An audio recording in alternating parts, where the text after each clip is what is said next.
post-jail, pandemic. Was down at I the Dog for like the last 4.5 years. Been kind of teaching down there, teaching at Laguna Gloria for a while, teaching at Mud Austin, Mud San Antonio, and now I'm recently kind of like transitioned to kind of like managing Tumbleweed studio kind of full time. So that's kind of like B.F.A area, so that's where you can find me 5 days a week. Brought some little cards here if anybody's interested in learning more about that. But yeah, so today I wanted to show like stuff that I've been having fun doing and kind of like just messing around, kind of doing a lot of like slab thrown hybrid stuff.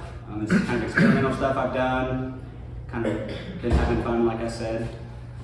So I'll do some coil thrown feet on some slab plates. I'll do some this is like a thrown base with like a slab added kind of cup form, which I thought was really fun. I'll do some of that.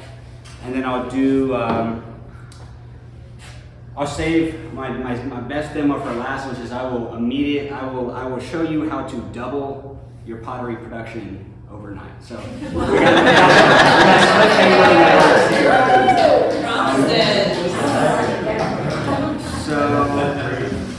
yeah, I'm just gonna get started. I rolled out all these slabs.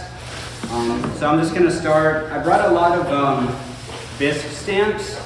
So I have a lot of fun with these, all different shapes and sizes. But yeah, it's just like make my stamps out of clay, fire them once, and then you can kind of go texture crazies. And I feel like that's why I've liked doing like the slab stuff, is because it just like translates so well to being able to add like lots of texture. It's almost a shame to do a bunch of slab stuff without it's just so easy just to roll a texture roller over a slab and all of a sudden you got a lot of depth and relief in your thing. So let's get into it. Yeah, I'll probably start with, I'm just gonna throw just this little bottom third and I'm gonna give it some time to firm up, and then I'm gonna start texturing my slabs. So, I got some clay. I've never been here before, so it's good to check out. Did you check out the submarine door in the corner? Yeah, it used to be like Navy base or something, I heard. Man. What other kind of fun history stuff we got going on? The dark room is right there, and it has a medical thing on the inside of the door. It was the medic's office. Well, I'll get into this torch, and then you might need to go over there. First aid.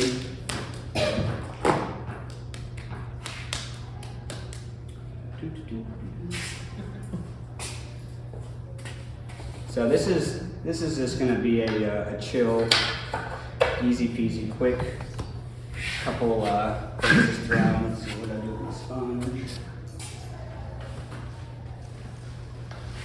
I feel like I had a sponge, but just to the right. Oh yeah, on the yep. Sweet.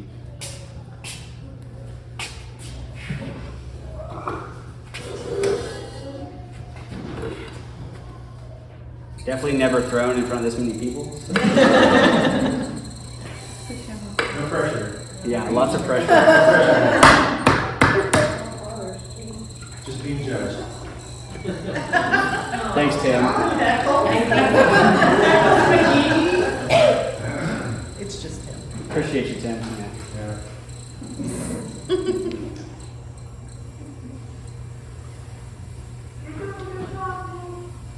So like these really aren't that like exciting. Like I leave a lot of extra clay to trim. I just do like one pull, give myself a nice thick base to like attach the slab on later.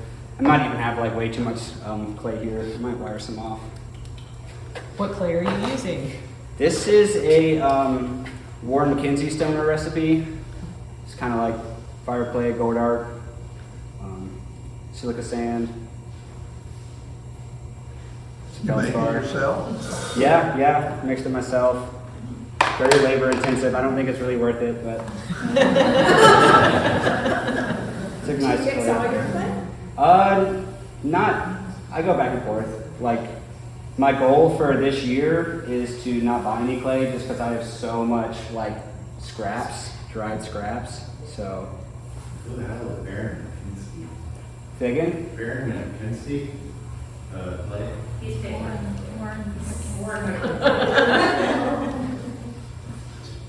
Yeah. Yeah, kind of like a decent potter. You know, he's not, Warren McKenzie, you know. You must have been. Yeah. Pretty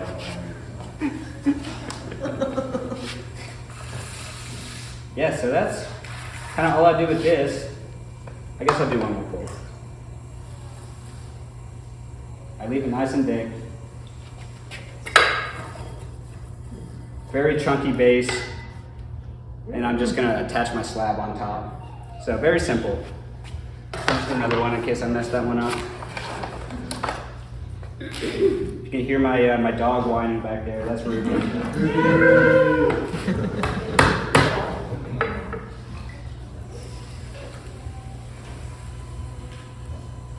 Can she throw? Well, I've never tried it.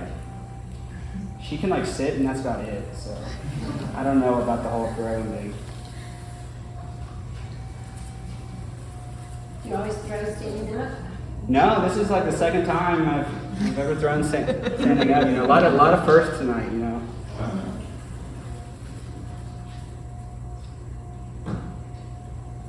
How long have you been making pottery? About 10 years. I went to college for it, Tennessee Tech, Appalachian Center for Crafts, super dope school. All right, got these two guys. So now I'm going to texture some of these slabs. So I got these ribs and I got these texture rollers. So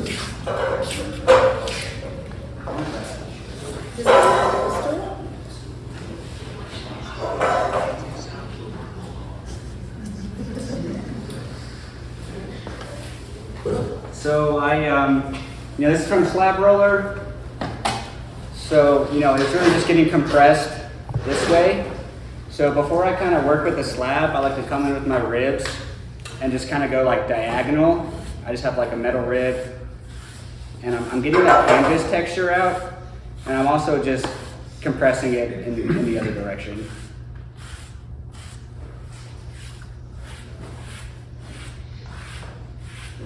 Why diagonal? Just because this slab was going this way, so I just like to crisscross diagonal the other way. I'm sure you could go like horizontal too, but.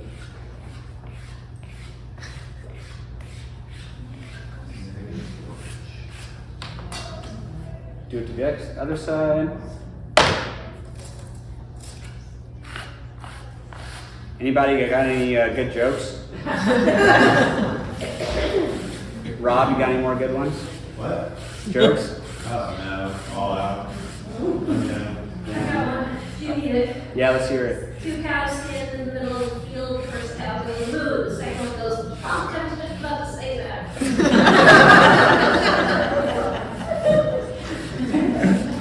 That's too wholesome. We need some. It's too Holstein. Ooh. Sorry. So I got these tar paper templates. These are really nice for bringing slab stuff together. This is like a roofing paper from Lowe's. It's really nice. You can like make big stuff, almost like attach the tar paper, then use the tar paper to bring it all together. I'm not really going to be doing a lot of that, but let's see. Yeah, that'll work. So I'm going to texture my slab first, and then kind of cut it out. So this is just this stamp. This is how I'm really going to kill a lot of time. I thought about this. So yeah, I super encourage y'all to get into making your own stamps out of bisque clay. The kind of possibility is endless, and it's just a really quick, cheap way to add whatever texture you want to your file. Where do you get the ideas for the stamps, though?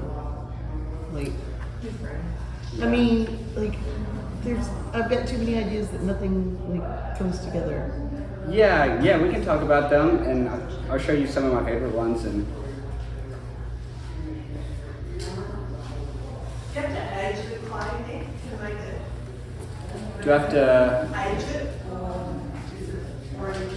when I mix it? I mean, I think it like helps a little bit, just like making sure that you have enough hydration. But I think as long as you just saturate it all fully, it should be ready to go. So this is like one stamp design that I like, just super simple, four-walled, like just square, and then you just carve each side. Really easy to apply texture. You also have like your roller right here. This is just like cylinder of clay that I cut down and then carved the sides and then bisque. So this one's pretty cool. Let's see what else. The kind of like round rollers, these are pretty neat. You can just kind of like roll them all the way across. Are you pulling the designs from anything inspirational or just kind of messing around? Mostly just messing around, and then it kind of might take me a while to like, yeah. Yeah, definitely feel free to get up in here, get a little closer. You can't see. So now I got it compressed. I'm gonna go ahead and cut this out.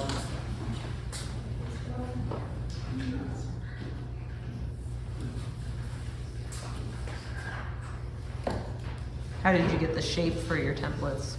Yeah, that's a good question. So I make these with like a yardstick, and I put like a hole to hold it. Basically, I turn my yardstick into a big compass. And the closer you are to the middle of your compass, the more exaggerated that taper is going to be. So I just kind of I just put holes in my yardstick and go down the line. So yeah, it just kind of comes together. There's also something called a truncated cone calculator. Yeah, I've totally seen those, like a template website where Uh-huh. you can just put in the dimensions. Yep. Yeah, that's because like this is pretty limited to just the slight taper. I like those template maker websites; those are nice. So, I think now I'm going to blow towards this guy and throw the slab on there.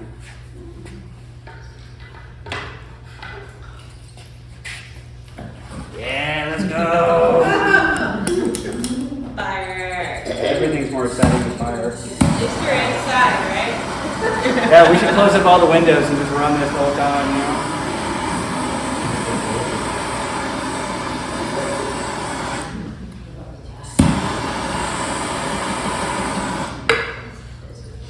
Cool.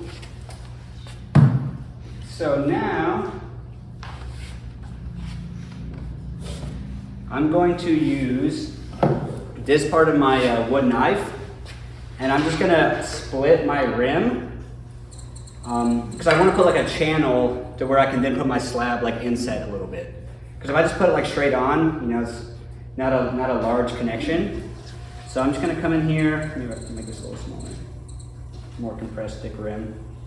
And I'm just gonna come in here, kind of split my rim.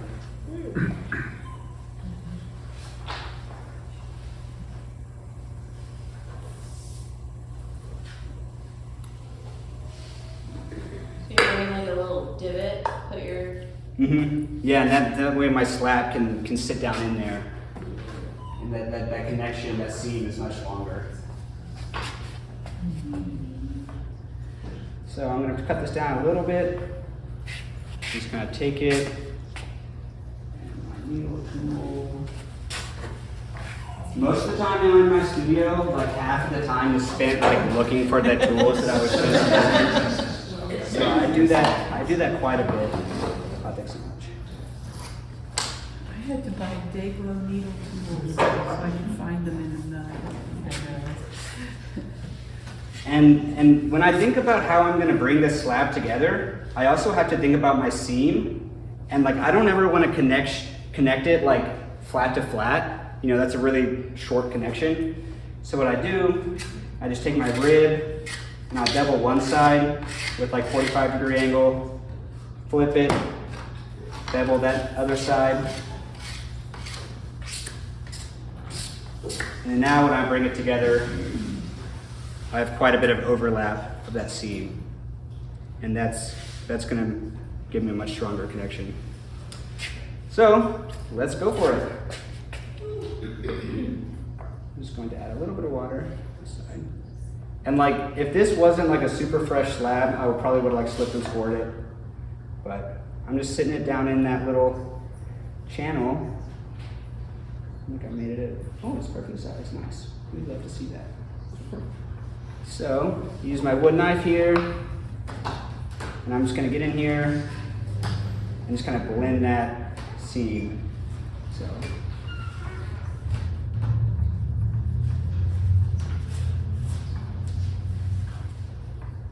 So now, the fun part of kind of joining it. Did not do a great job getting this centered, but it's close. So I usually start with like my rim. I just kind of like get it somewhat nice and round.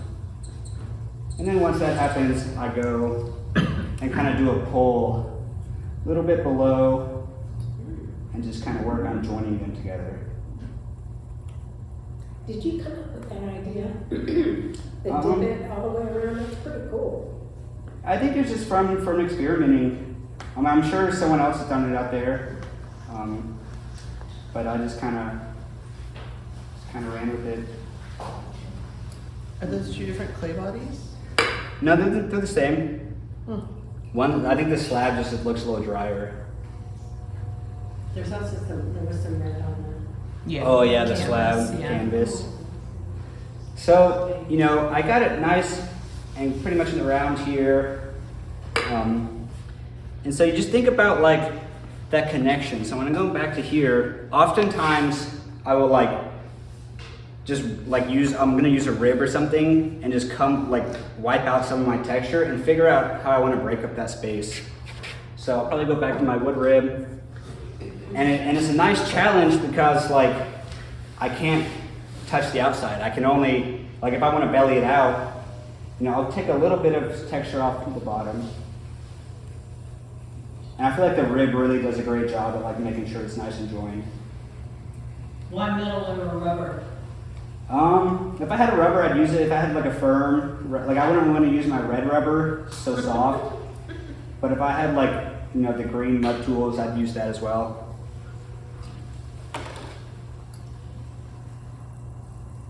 So now I'm gonna kind of belly out my interior and just kind of stretch this and kind of get it a little bit back on round. And this is kind of the fun part because like the texture from the slab will kind of like break and expand. We'll get a lot of cool, like the texture then kind of takes on a new texture as it like bellies out. There we go. That feels freaking good. I was starting to sweat. The magna box. What part of your hand are you using to belly it out? Probably just like my fingertips. Okay. I'm just kind of right at this kind of 6 o'clock. And just, you can kind of see right where my hand is in there.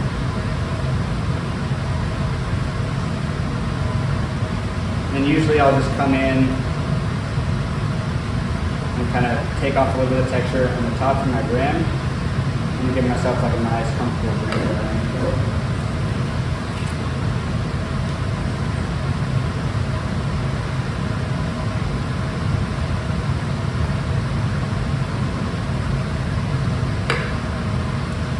Yeah, so that is slab throne hybrid number 1. And I've done this with like big forms, like just get that base kind of, like I didn't have to blowtorch it for that long, but you get that firm up and then you can really do a lot. I've done like whole big pieces of slab with it. You can really get a lot of height. So, all right. Didn't collapse the first one. We're on a roll here.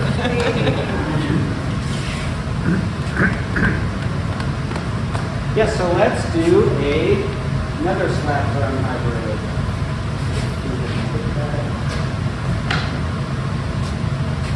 This is a plaster mold.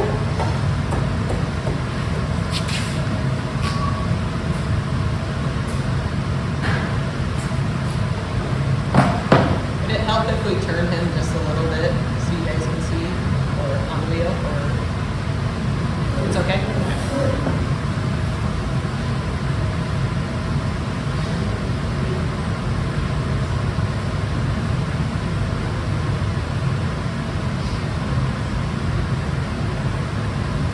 So this method has been my recent go-to for making plates.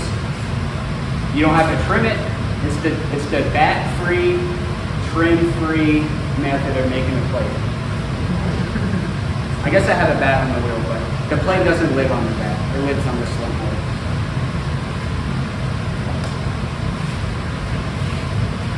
Just like a little wooden roller here. Got a bunch of nice dry clay in there.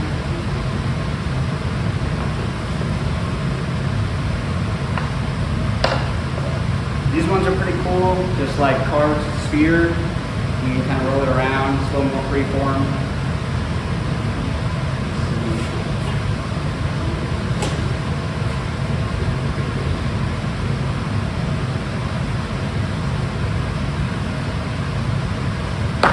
So then I'm just going to trace this guy out.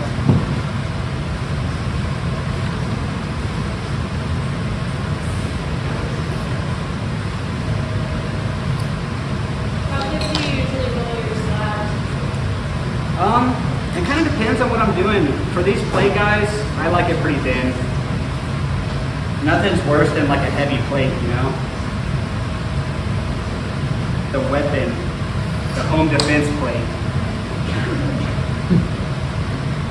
So texture side going down. Bring this over to my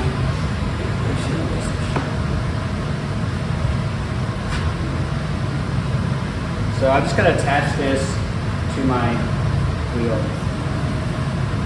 Add a little bit of moisture to my plaster. Get it slide around. Do some tap centering.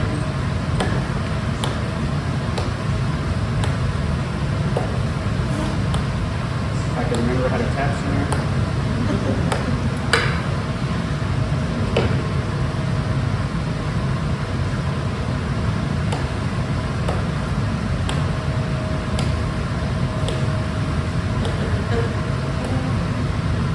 Maybe if everyone just like washed harder, you know, I could.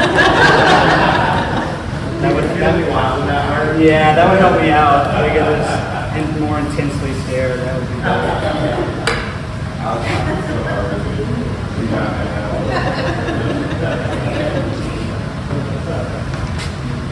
So I'm just using some really thin coils. And I'm just going to attach this plaster to the bat. If I'm doing a lot of these kind of plates, this is like one of the only times I'll use a gift and grip, because I have, like if you have a bunch of these slump molds, like this one's just bits clay, it doesn't have to be plaster. So like if I had like 10 of these, throw a gift and grip on, I can just go down the line and very quickly make plates. So, got just thin coils, going to attach it. You know, I don't want to come up the wall of my plaster mold too much, because then that's going to take away where I can, like, my slab of clay can go down.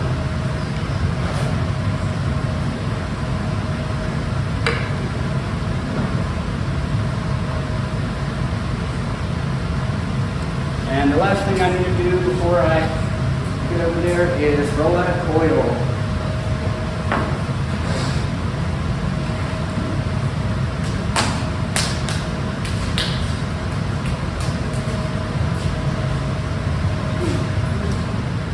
So let's talk about rolling out coils. I usually will dampen my surface. I don't want just like a lot of standing water, but just a little bit of damp. And I'm just kind of like coming around, like making sure I'm doing like full rotations. And I'm starting in the middle, and I'm just working my way out to the end.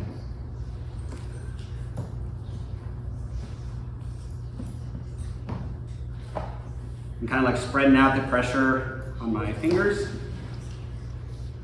And you'll notice that sometimes it'll get like flat. Like I already kind of got this like oval shape.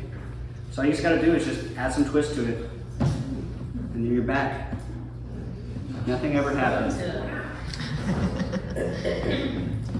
So I feel like keeping the damp surface, doing full rotations,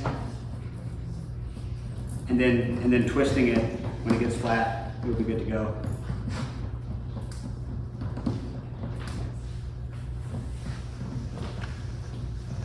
So this is going to be like a coil thrown foot, which is, I use coil throwing a lot in my work, especially like my big pots.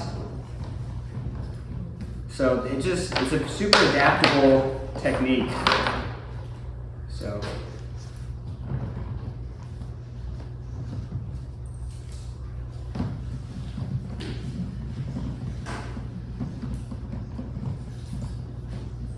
They don't have to be perfect either. So I got my slab textured, I got my plaster thing centered, got my needle tool.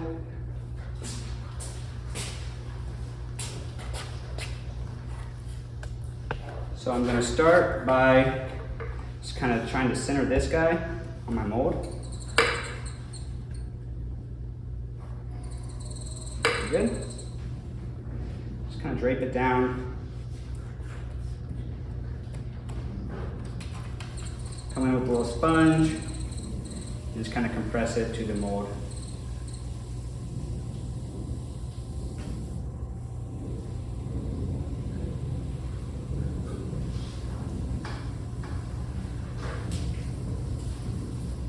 Into my rib.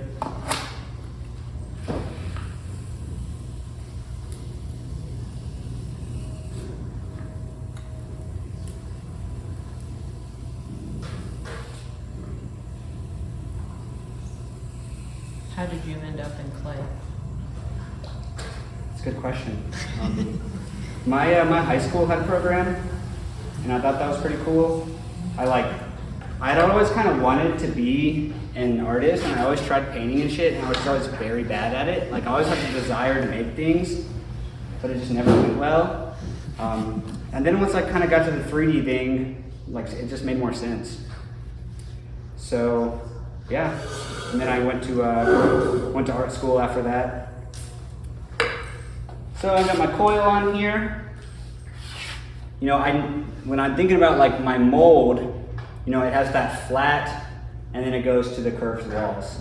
So I want to make sure my foot is right where like my floor meets my wall. So I don't want to have it so inset, you know, my plate might slump there. So I'm just kind of scoring a little bit. Then I'm going to kind of cut this at 45-degree angle. And then I've got my coil in my left hand. I'm using my thumb here, and I'm just going all the way around, and I should see my coil grow, and I should see it rotate and stretch. Damn, I'm good. Never happens. Because the eyes are on. Yeah, I'm never gonna do that again tonight. That was it, that was the only time. So now I just need to kind of center this coil. And so I kind of, you know, I'm having pressure down and I'm pushing away from me. And I just need to kind of like center this coil on there. And then once I kind of get it centered, I will kind of do a pull. Just make sure I connect it like to that slab down here. Make sure I kind of connect it down here. And now I'm looking pretty good. So I'm just gonna kind of do a gentle pull. And like typically I will like add too big of a coil, and then I just can like use my needle tool and trim it down. So yeah, I think it's a little bit tall. So I'll just come in here, take some of that excess coil. And typically when I coil throw, I have to do that anyway, just because my coil wasn't perfectly uniform. And so I usually will have some height stuff that I need to deal with after I do my pulls. So coming with my metal rib, kind of blend this, give myself a nice connection there. I might come in here, do the same thing. And then I'm just gonna use my metal rib and give myself a nice foot that I don't really have to trim. I can do it all at this step. I mean, you totally could trim it, but to me, if you do it right, you don't really need to. So that is a plate. How long do you leave it on the plaster? Probably anywhere like a couple hours. So you trim the edge. Yeah, I mean, my slab looked pretty good on there, but yeah, I could totally come in here with my needle tool and make that round. And then a lot of times I'll come in after with like a short form tool and just really polish it.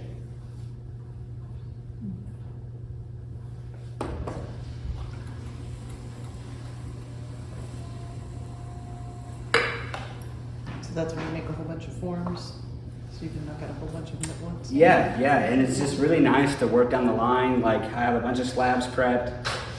I have a bunch of this, like I might have a Giffen grip, just really easy to take it off, put it back on.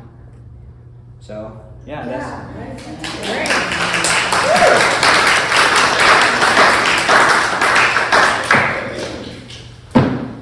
all right, what's next? I forgot about, what was I doing next? All right, what's, You were gonna tell us how to double our production. that's for the very end. That's it's time to do some crowd work to kill some time.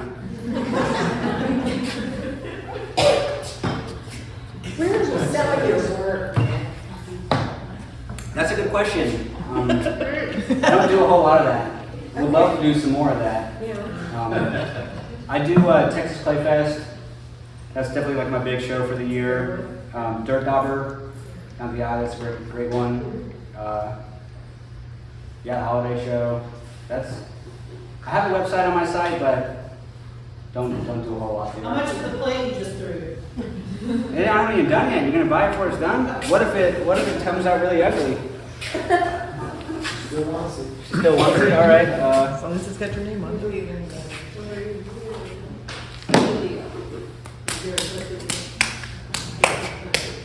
Okay, I remember what I was going to do now. All right, so I also like this technique because you can do a lot of like fun shapes without just being like in the round. So I got this oval plate. I'll get this guy going, and then I'll do a square plate. And then we'll talk about doubling production. I want to know that secret. You're gonna hate my guts when I teach you it. It's not a secret. It's kind of more of like a smart ass joke than anything. Go faster. Yeah, have you tried like going faster?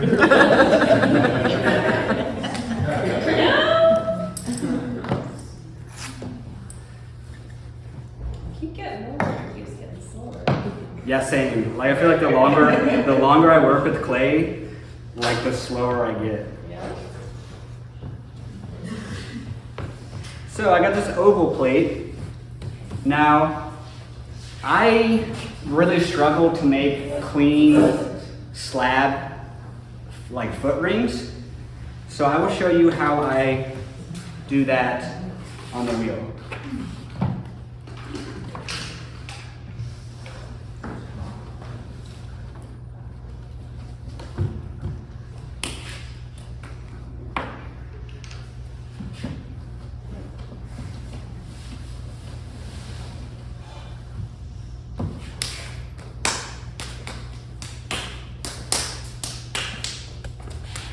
So basically I'm just going to throw a donut, and then that turns into my slab foot. So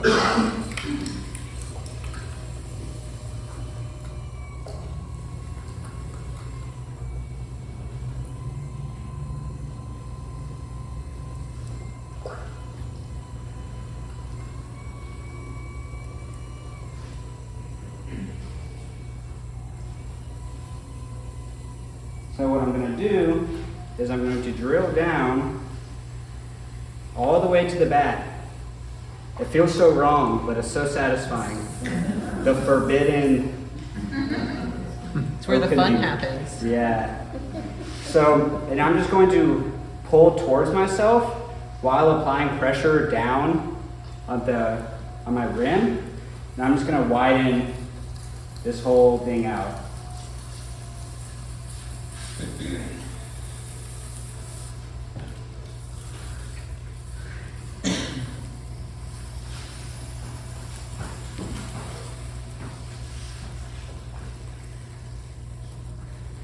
So now, pretty much got to my edge of my bat. I'm just gonna do a little pull, just almost exactly like I did that plate foot. Got my middle rib.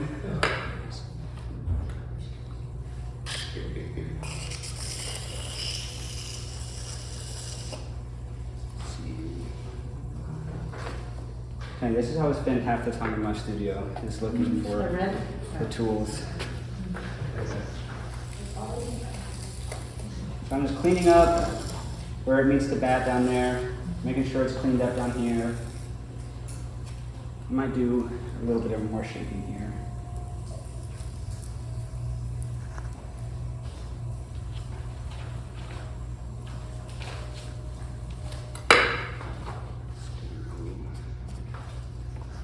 Do you normally wear an apron? No, I usually just live covered in clay. Shout out to my wife who's here, who does my laundry, who's a clay operator.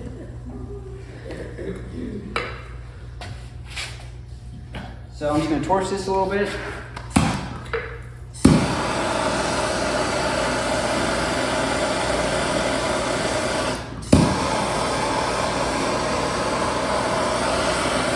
I just melted a splash pan not too long ago in my studio. That was pretty cool. I'll try to avoid that here. Like, thanks for having me.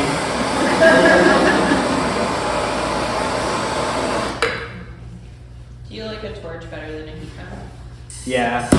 Heat gun takes so long. Ain't nobody got time for that. I got a big leaf burner in my studio like that.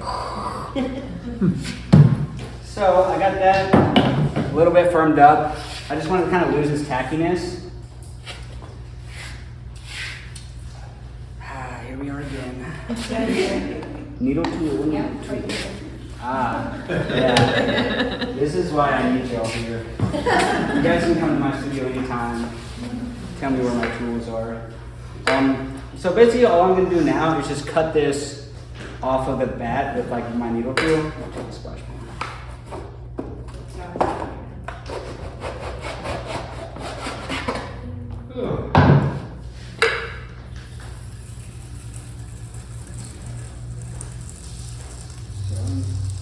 That loose, and then I can just kind of cut it here. Hopefully it's free. And now I can kind of take this to my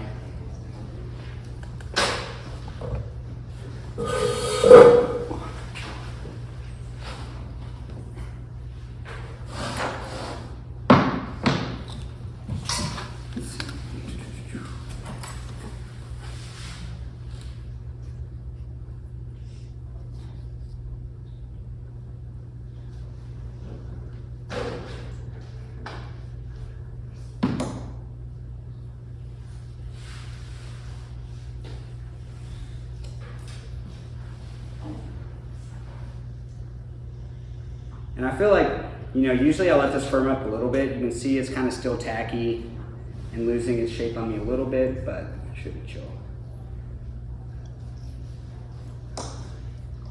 So again, I'm just kind of making those 45-degree joint overlaps. And I'm just kind of going to pick where I want to set this down.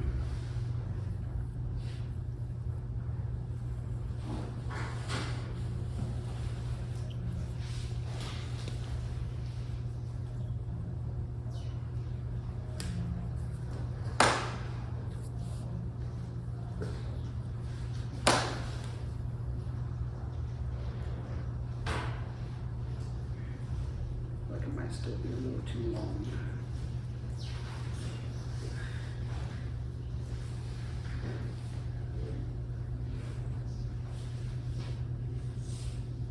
There we go.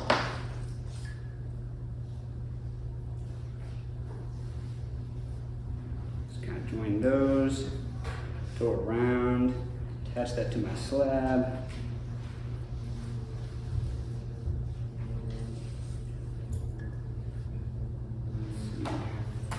Come in with a wood knife, clean it up.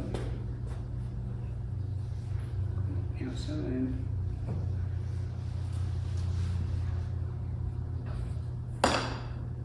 Now,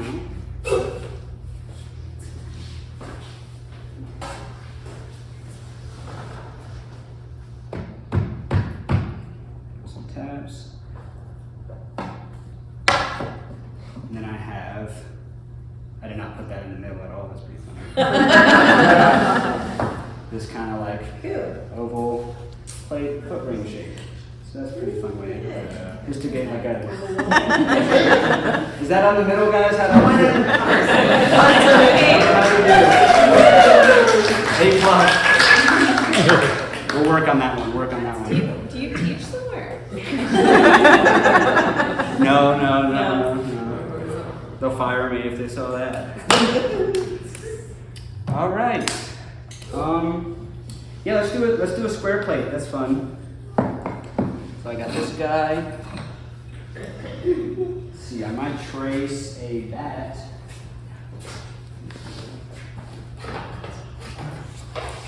Too big, we'll see it.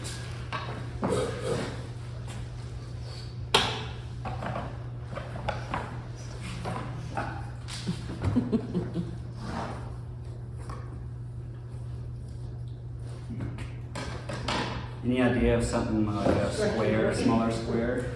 You have this slab already. Oh yeah, I can use that slab. Well, you have that slab already. How about this? Oh, that's perfect. There you go. Fucking perfect. Thank you so much. So I feel like what's a really cool thing about this slab, slump mold, thrown foot thing is the possibility to get out of the round. If I could cut my slab.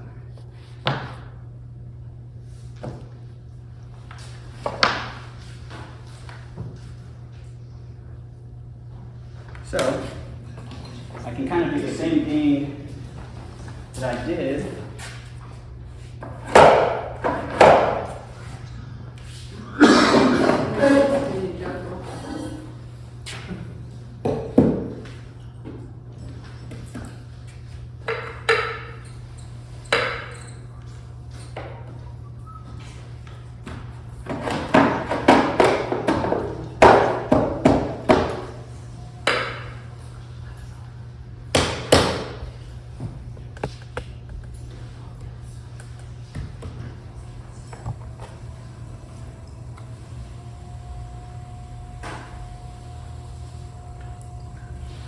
And like, you know, if I was doing a lot of these, I'd have like, you know, a template of tar paper made of like, you know, I've done hexagons of this shape, I've done squares, I've done triangles.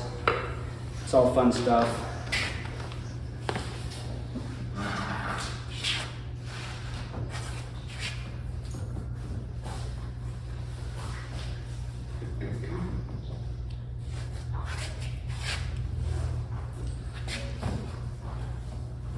What kind of work were you making when you were in school? Like, how has it evolved over time? Yeah, that's a good question.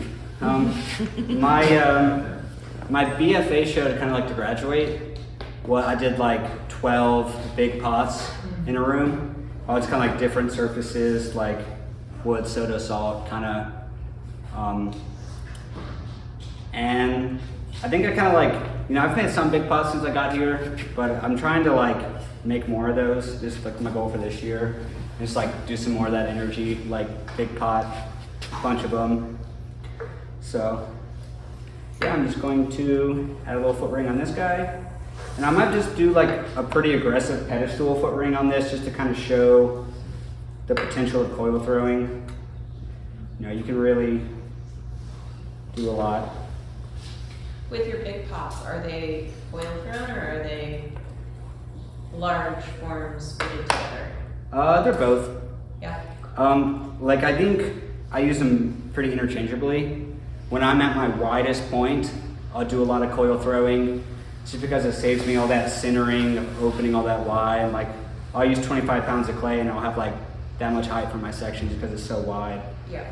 Or like if I go to attach my sections and I'm like, well, I don't like the proportions of that, I'll add a coil and then drop it on. You kind of like play with the proportions that way. I do a lot of like alternating of coil and sectionals. A lot of times I'll finish with the coil to get my rim how I like it. So I'm just kind of centering this coil again.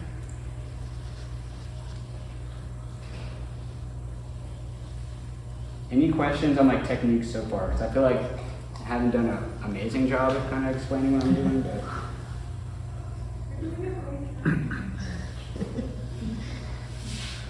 If you did do texture on that, wouldn't the texture get obscured by the pressure? That's why I usually will like do my texture and then wait and let it kind of firm up. I think if you have really soft clay and do it very lightly, it can go away.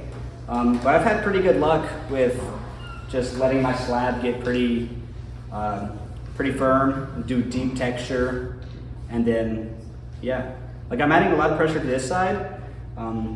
But you know, it's kind of, I've been surprised with how well the textures have stayed. Does that clay have a lot of grog or? Yeah, this clay has grog and silica sand.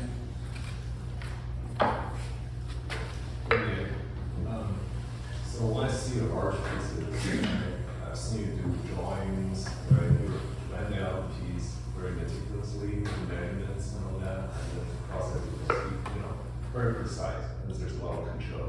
Yeah. And I feel like I've never seen you make this type of work actually. Do you feel like the mentality you approach to certain things different when you make, Yeah, I think like I have a lot more fun like making this stuff work. I don't know if I love like the end result as much. Like I feel like I don't love like making my big pots, but I love it when they're done and how they like change the room. And it's very just like meticulous and like a lot of just like, you know, I'll put on attachment and then step 10 feet back and then move it a millimeter and go 10 feet back, and it like takes me so long to like get my attachments where I want them. So I think that's why I've kind of just been experimenting with this so much. It's just much looser, kind of just like more experimental, having more fun. No pressure. No pressure. So here's kind of like a really aggressive like pedestal, foot ring, kind of square bowl. You know, I guess I could blowtorch this and take it off the. I was gonna say there's heat lamps over there too if you want to set stuff on. Yeah. So at the end we could kind of pull them off. You wanna do that? well, do you see yourself like that two bodies of work never really merge at some point? The things where you see like a boundary in between. No, I think there's potential. You know, I have one of the more recent big pots I made. I did a large slab section in the middle. Thank you so much. And so that was kind of one way to kind of put it together.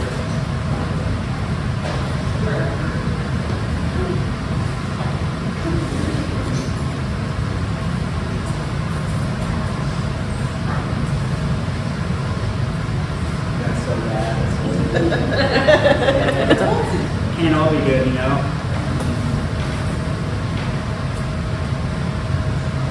How do you sign it? Did you make a stamp? Say again? Did you make a stamp to sign your work? I usually just do it with a one of the tools with a ball at the end. I feel like the needle tool is pretty scratchy. I kind of like the one with a ball. It's kind of symmetry. Are you making your own glazes? Mostly like I do a lot of like wood firing and soda firing. So a lot of like chinos is kind of simple. That's the kiln to work, simple glazes.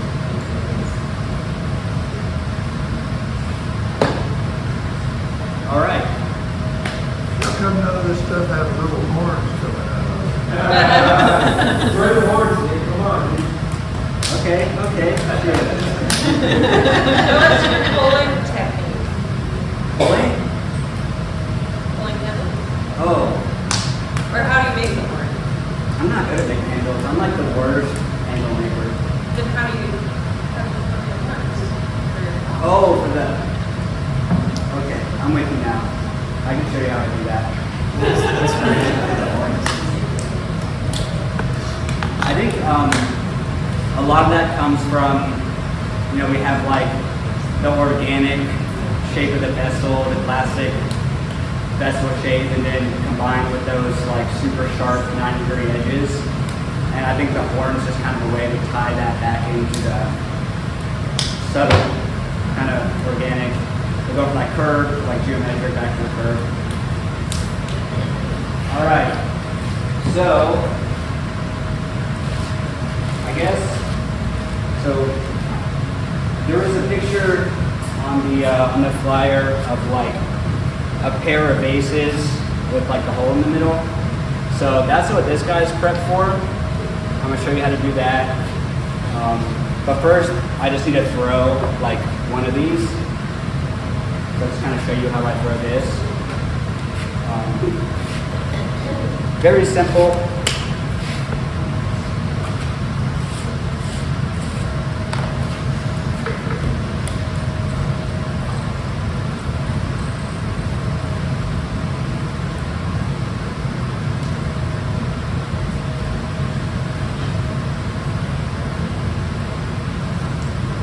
And going down a little wide.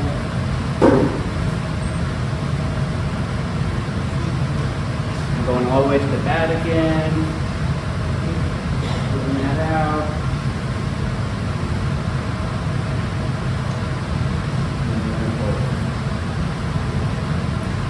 So basically bottomless. It has that. So it has, because I'm going to stack these like this, Yeah. and then cut the whole thing in half and throw it on a slab. So they have, this one's the top one, so but the rest of them I throw with that little hole in the bottom.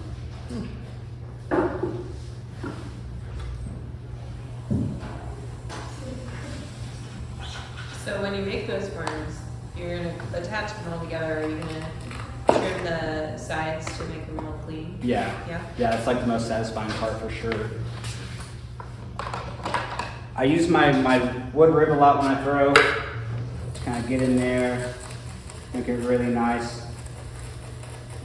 Get in the interior.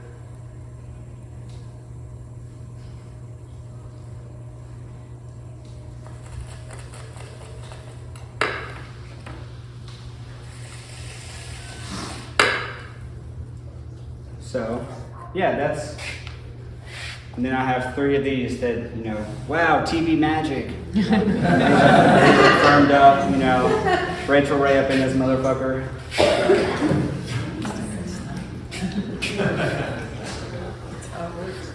So, this is just totally flat one because this one does not have a floor.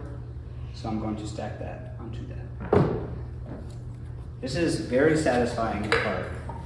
But these are all pretty like firm leather hard, and that's how I'm able to maintain these like really sharp 90-degree. If I did it too soft, this is super likely to slump. So yeah, this is just stacking forms, stacking leather hard forms, and like yeah, I do these like cylinders, really rigid 90 degrees, but you totally don't have to do that. Like one of the first pots that I made in high school that I really loved, it was just 3 stacked orbs. I didn't do any more to it on the wheel. I just threw 3 orbs, stacked them. I was like, wow. So I feel like that's kind of this territory. And then I'll kind of show you how I finish them off. So I got my needle tool, sponge. I'm just going to score, slip these guys.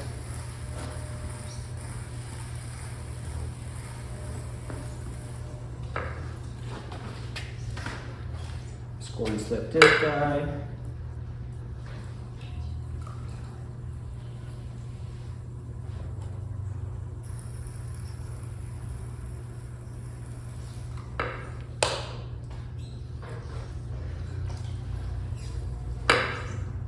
it's go time. My bat is moving quite a bit. So I'll just kind of like center it on here.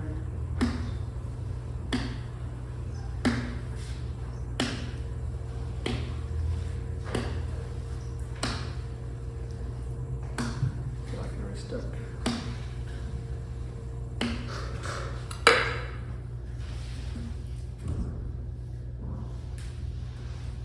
Damn, it's really stuck.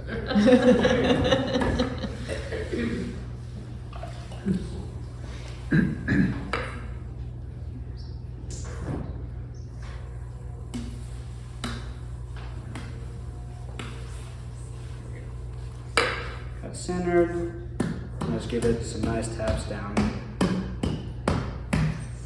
And then I'll just kind of go down here and just kind of attach some of that extra clay. Maybe I'll use like my wood rig that I keep using. Which one? Straight up, this is how I spend most of my time in my studio. You just had it next to you. Yeah, I know. What are you looking for? My little wood rig. Oh, right there, behind them. Oh, yeah. There it is. Classic. So I'm just kind of like getting down below it, kind of lifting up that extra clay. I'm just kind of joining it. And I'll trim a lot of that excess off.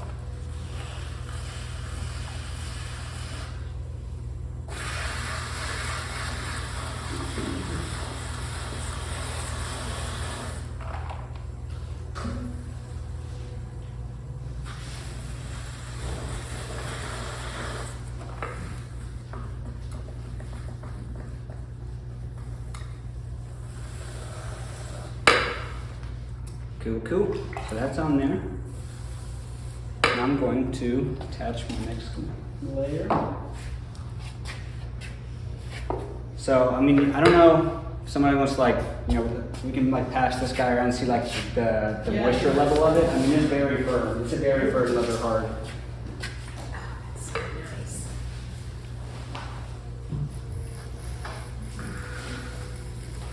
Because I'm asking a lot of this clay right now to do this, like all the weights relying on this slab.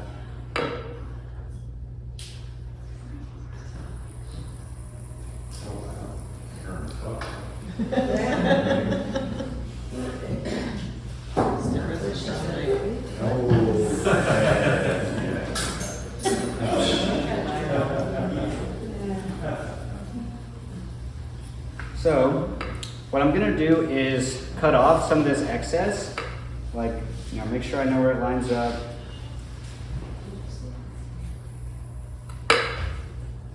And I can kind of come in here and cut a decent amount of my excess off.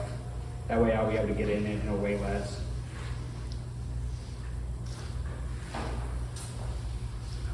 I'm asking a lot of this needle tool right now. There's a slight bend to it. You raise your knife. Have you guys felt it? Dang. Let me follow that. It's still pretty straight. For an Amazon needle tool, it's probably still. That's a half an inch or. Yeah, like kind of 3/8, quarter inch.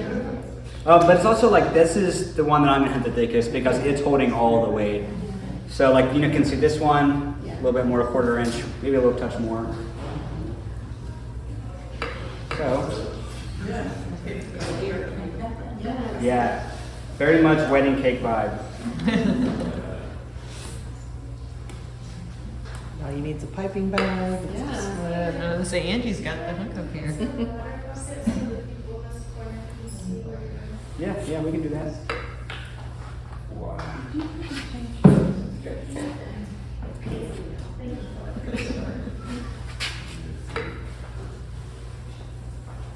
And so, yeah, just kind of like get in there, kind of lift it up, join them a bit. But really, like, I'm gonna cut this whole thing in half and throw it on a slab. So I'll have a lot of time to like make those seams that are joined. Yeah. Where's the top? Who's got the top? Waiting for it. That really is so dry. Have you all seen it? No. It's clay.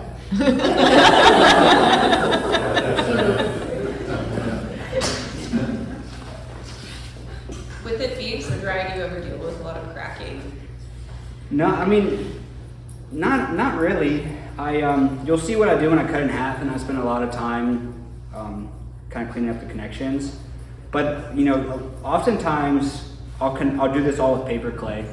Like I'll have a paper clay slip, and that can give me a lot of leeway. Do you have a recipe? Yeah, just clay body scraps, vinegar, toilet paper, blend it all, immersion blender. Used or new toilet paper? Yeah, this one would serve about 30 people. Serve up to 30. Eco-friendly. Reduce, reuse, recycle. Not in my family. Thanks for having us. I usually do pudding cakes that size. Got some trimming tools. Oh yeah.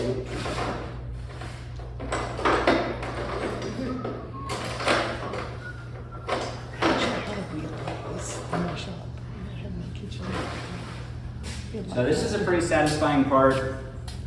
I'll just kind of come in and I can just really kind of clean all this up.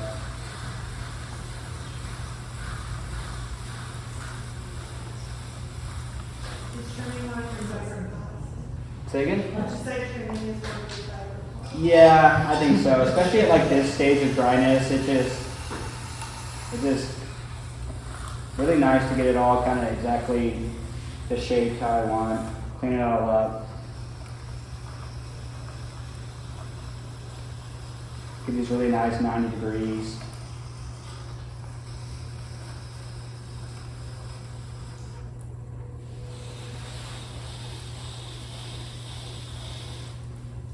What would you say your inspiration for these vases are? I think it all started as like power station hardware kind of bushing. Just but like simplified and abstracted, you know, just kind of taking a very familiar form, the stacked cylinders, and just kind of arranging it in a way that makes it feel kind of like foreign, I guess. Right now it's not foreign because it looks like a wedding cake, but it will.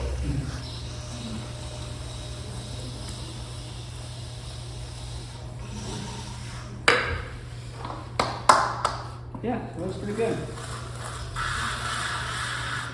All right, now I'm probably gonna need a sharp knife.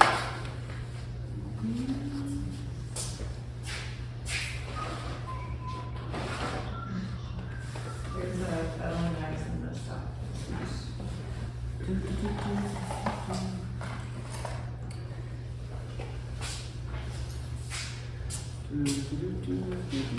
So there's kind of two ways that I've done this. I'm a mess, I apologize. Here's my wire. If I'm feeling really precise, I will go in with the knife. And I'm gonna cut this in half. So I have my bat pin marking, so I know that that's a really pretty safe bet way to be able to cut it in half, is with these bat pin markings. If I'm feeling lazy and sloppy, I kind of come in with this wire and then try to come up with it. I've had it work, I've had it not work. We'll see how it goes tonight. But like, I have totally spent like a lot of time with an X-Acto knife, just like, and a ruler, just like mapping it all out. And I think that the wire tool gets me like most of the way there. So we'll see how it goes.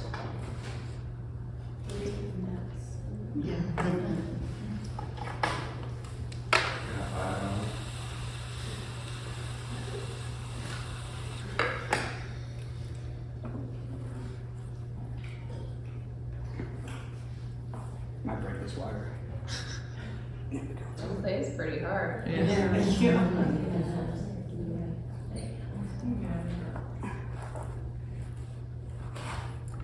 So now I can kind of put it back through and then just try to kind of line it up with my bat pins. Boy. Do you need a third hand? And then I can just kind of Oh, you need one of those Oh,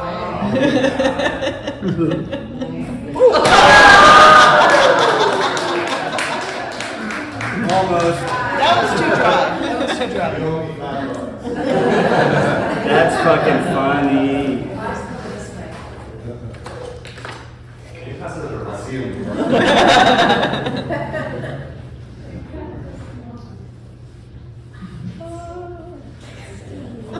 Am I stressing y'all out? I was just waiting for the wire to snap. Smack you in the face with some sort of joke. So, I got this thing in half now. Now this is the moment that you've all been waiting for of how I teach you to double your pottery output. Because I'm going to, That's cool. so here's my piece. Oftentimes I will spend some time and like clean this up. Like I might put a coil here. I just want to make sure that I like spend a lot of time cleaning it up because right now it could, you saw how the wire pulled that top piece off. Clearly it's not that well put together. But it's a lot easier to kind of do that now than when it's in one piece in a wedding cake. Will you 'Cause show I can- us the interior? Yeah. Half birthday. Ooh.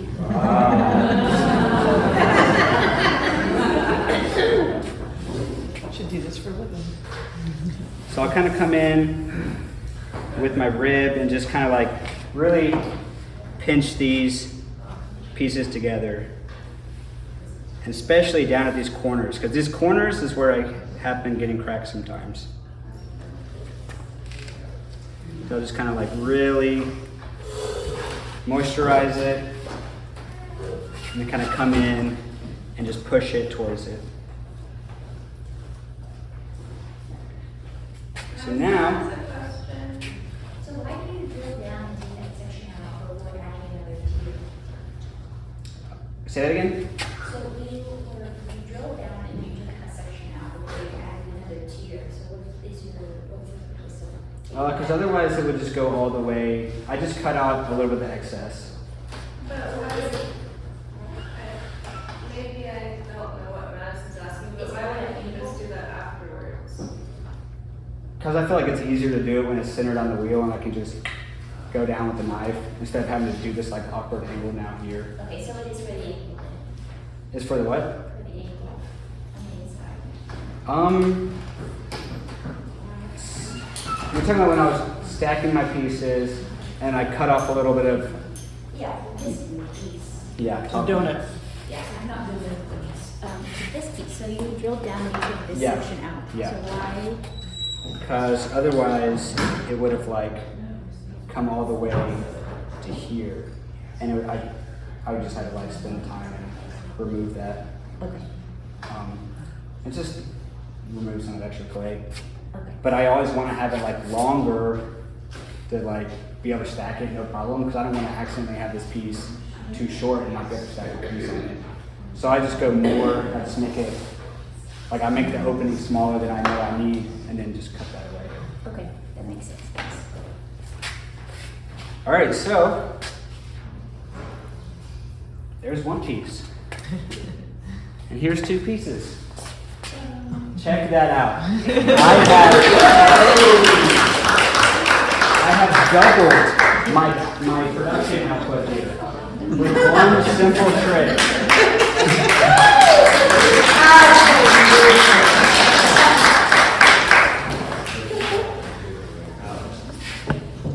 You just cut it in half, put it on a slab. Boom.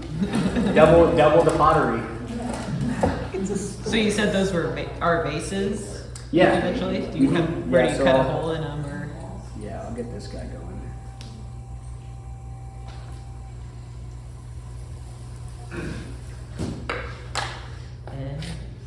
So normally I would like let that dry a bit. That's a little bit too big anyway. Let's see.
trusty blowtorch.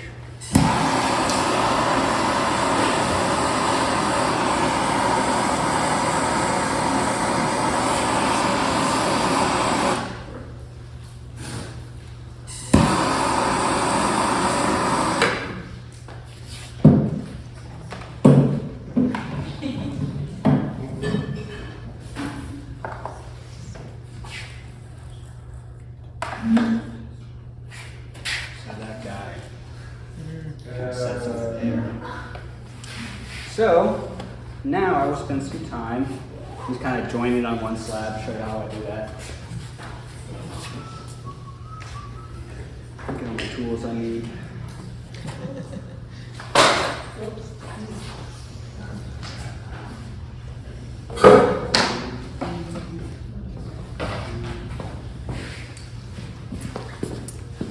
We have a banding wheel. A what? A banding wheel. Yeah. Hey. Thank you, thank you. My pleasure.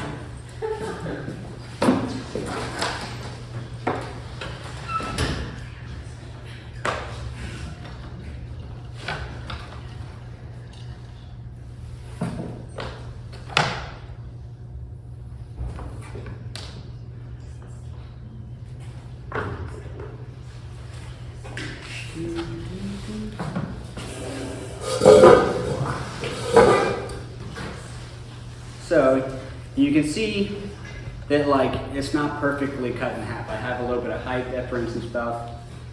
So typically I'll just add a coil and do that. So I'll just go ahead and get this cut out and show you how I do that.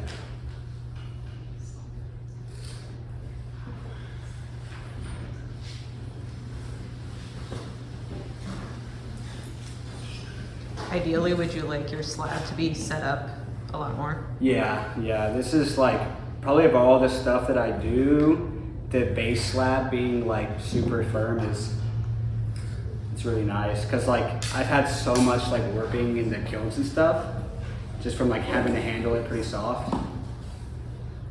But it's pretty chill. We ain't got time for all that tonight.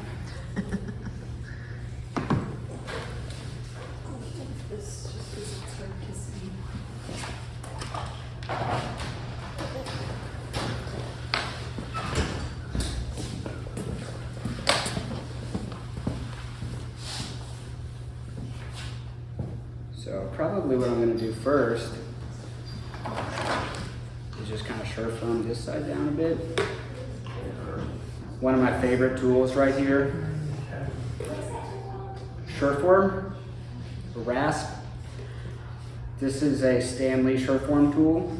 It is like $3 on Amazon, and you can get replacement blades. Frank loves using it on bisqueware. It's kind of weird. That is kind of weird. He was like, bro, what are you doing, man?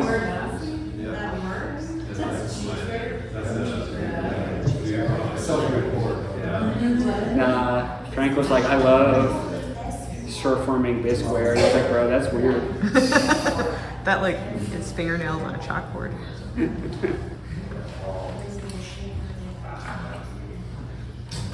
So I'm just gonna score all this. Yeah, Frank is next week. Next month, I mean, yeah. Super talented maker. He'll be doing a much better job than I did, so you guys should totally come here for that. What are you gonna do, Frank?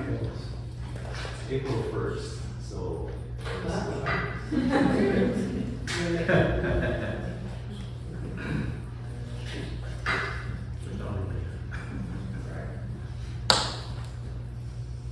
So what I do for this, which is kind of a pain in the ass, is like this flat on flat connection is not very good.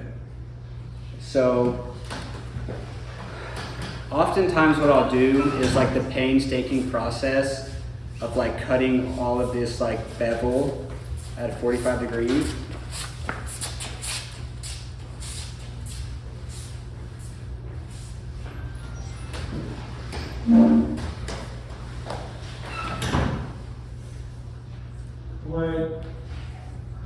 So you're cutting out at 45 degree, and then you just stick a coil to the side.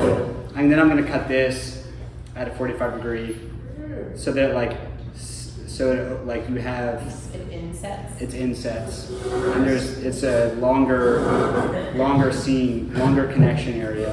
Because I've had a lot of these totally crack off the slab when I haven't done this, and this part takes a long time, especially. I don't know. This is all like thrown one day. It's kind of sloppy, but we'll see how it goes. How many hours do you get one of these days? It's a good question. Depends on how good of a job I do, I guess. Like, if I'm going all out with this guy, it'll take me every bit of probably like 5 to 6 hours. But then I get 2 of them, so it's like not all that bad. Remember, we're doubling our production. Have you thought about quadrupling your production? We can cut this now in half. Okay.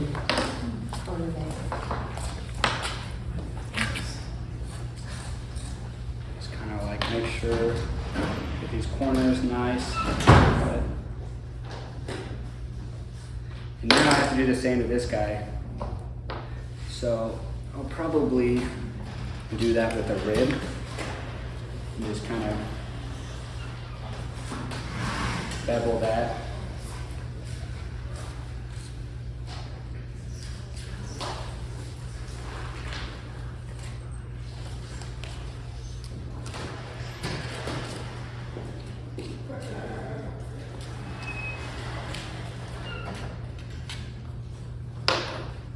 So now I'm going to score this, and if I'm lucky, it sets in there, but usually I have to go back in and kind of find the high point so it doesn't sit at. Cut it down. So we'll see.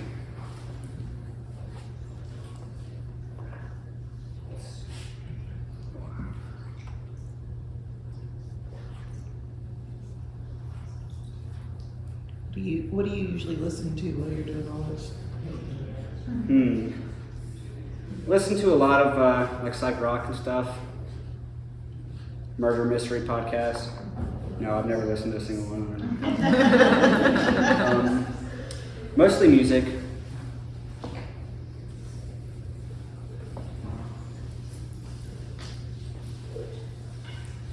Can you explain again why you do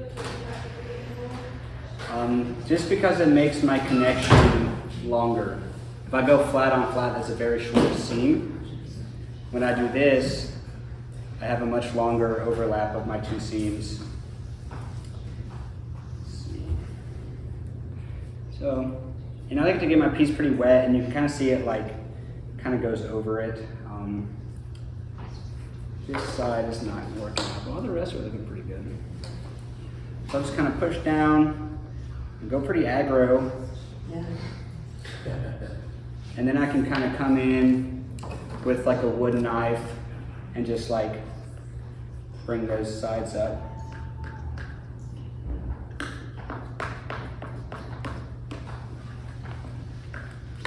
This was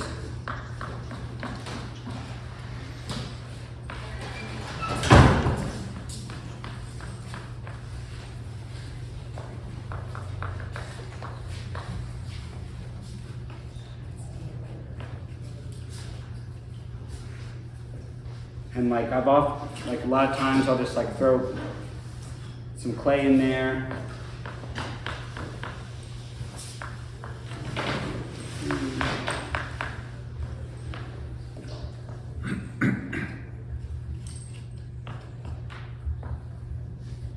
A little short on this side. I'm just gonna slap coil in there.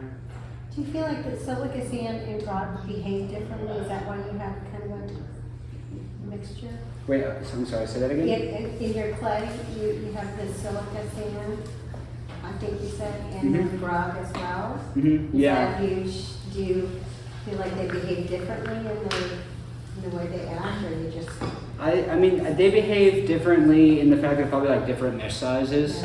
Okay. But other than that, like, they're achieving the same thing. Okay. I just kind of like split the 2. Okay. Just like, you know, I think it's 10% grog or something, and then I just did like 5 Okay. grog, 5 silica sand. So yeah, that's how I kind of do these guys. At this point, you know, I let it firm up pretty good, and I just come in with my Sureform tool and kind of, once I can pick it up off the slab, which I bet this is going to be stuck for a while. But I can go ahead and have this guy on here.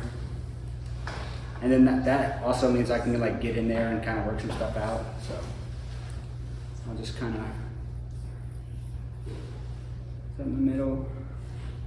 It's close enough. My demo pots are usually always like C-. My demo pots are usually not like the best pots I make.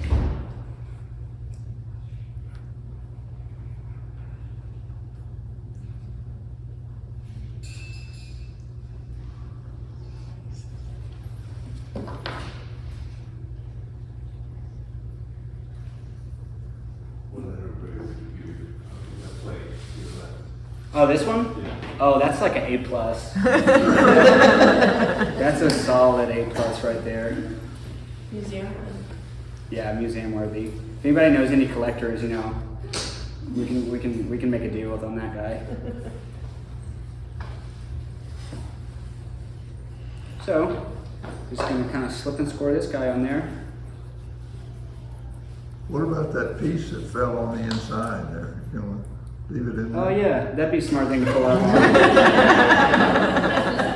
See, I told you these demo pots are, they're usually C's, maybe even D's. Yeah, and like sometimes I'll like get in here and like do a better job like connection before I put that piece on. But yeah, it's all kind of rough and dirty, and then I kind of clean it up with the Sureform at the end.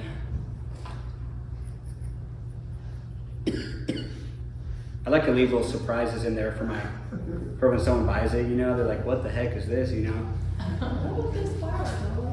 They say great pots should always like have a surprise that the person finds later, you know? So I like to keep a little surprise in there, you know? You know, you never heard them say that? A lot of people have been saying.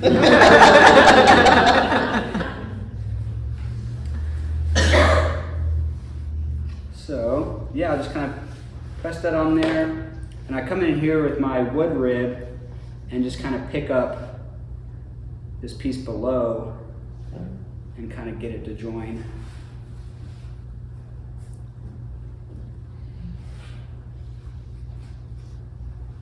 So a lot of it with my wood knife, getting down in there, kind of lifting that whole pot up.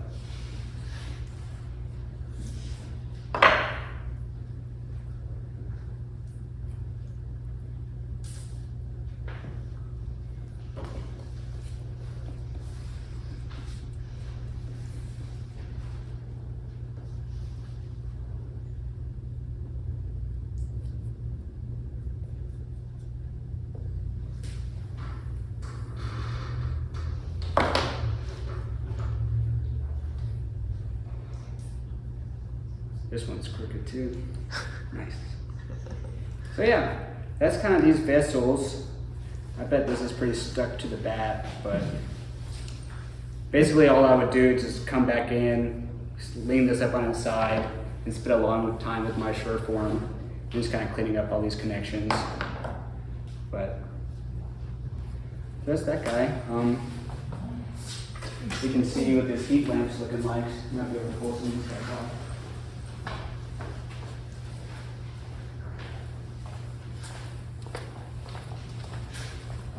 Here's my square one with the kind of like pedestal foot. This guy's ready to come off.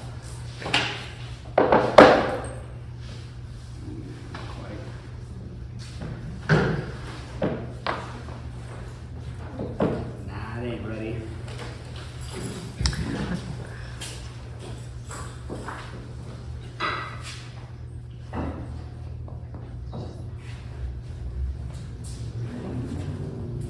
And same with this guy, you know, I just come in with my Sureform tool and just kind of clean up these edges, soften these edges.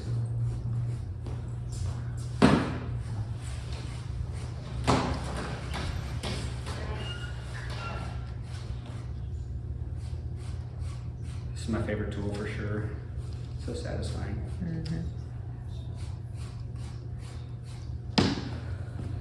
So yeah, just kind of a real funky pedestal foot ring. Coil throwing, awesome skill. Totally worth experimenting with.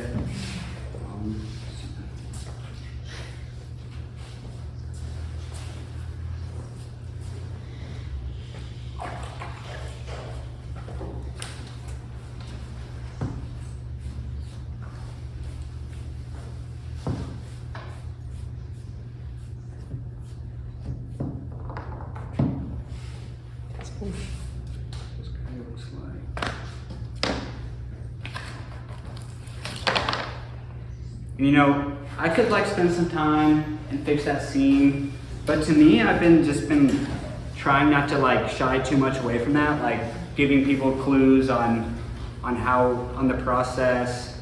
You know, it's just kind of up to you how much you want to clean that seam up, but I don't mind it. I think like if I was gonna put a handle, I'd probably do it right on that seam line. I think that's what I did with this guy.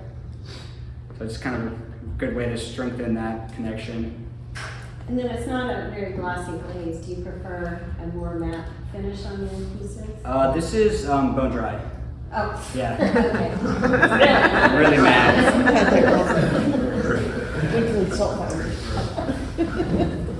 Yeah, how we feeling? Any questions? When you make the arms, Nick, are they thread and altered or are they just hand built? Yeah, let's do one of those real quick, I guess.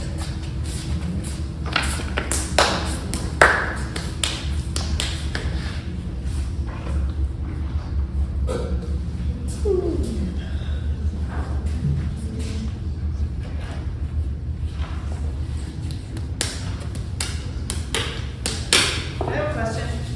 Do you put your clothes directly in the washing machine? No, I would never. Yes. You gotta hold that up in the yard first. Yeah, that's my landlord. She What if I had heard?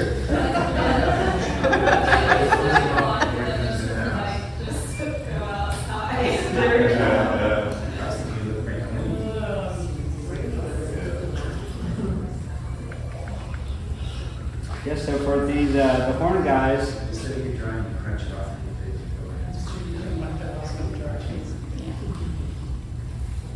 I just kind of, again, bottomless cylinder, and then just kind of bring it up.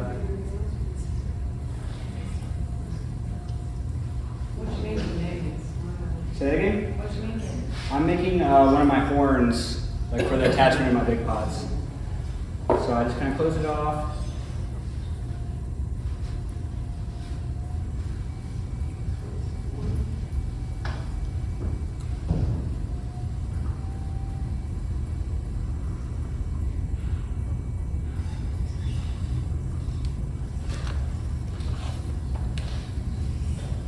It's pretty cool once you have a closed off form, you can drastic it so, you can alter it so drastically. You got the air pocket in there.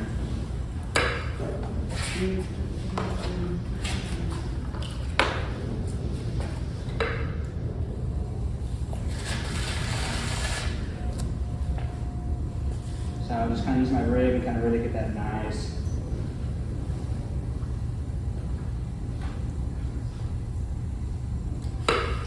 And then I just, it's almost like pull a handle, you know? Just kind of get in there and just kind of do this action.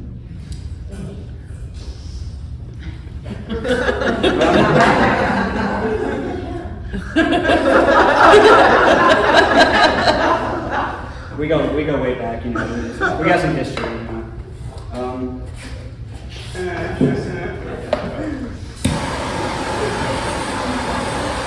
We used to live next to each other, you know. That's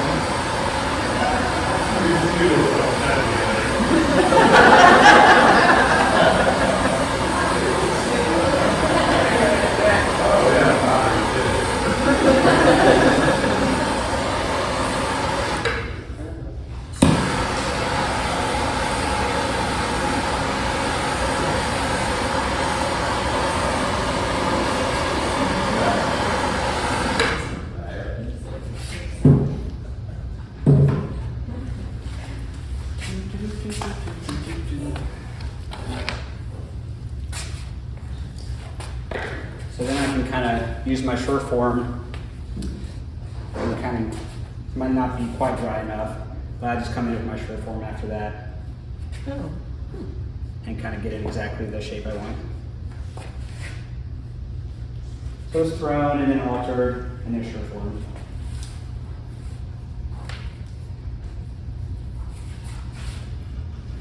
I know you said you kind of combine throwing and coiling for the bigger pots, but any idea how much clay, kind of, how many pounds of clay they end up with? For a big pot? Yeah. I throw thick and then just trim the hell out of it.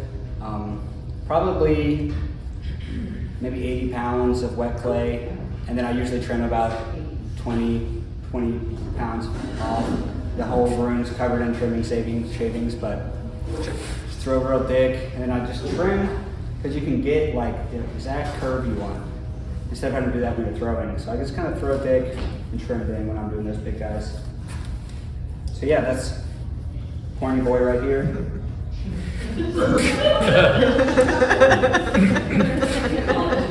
And he asked me how to do the horn demo. I'm just giving the man what he wants. Any questions? Let's go. Let's hear him. What's next? Could you make a mold of that and just? Yeah, I could. But I often have like not the same sizes, so I really just kind of will throw a dozen of them and then pick my favorite like 6 or something to put on the pot. I just kind of will throw a bunch and then I can cut them down. It would be smart to make a mold, but I mean that's pretty quick to throw in sure form, and I can kind of like tweak like the subtle differences a bit.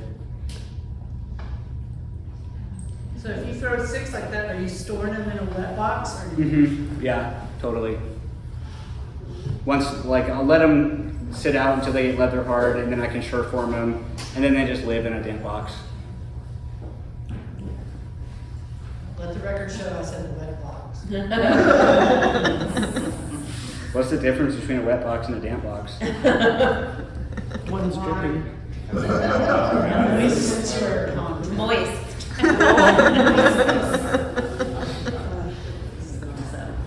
Yeah, we're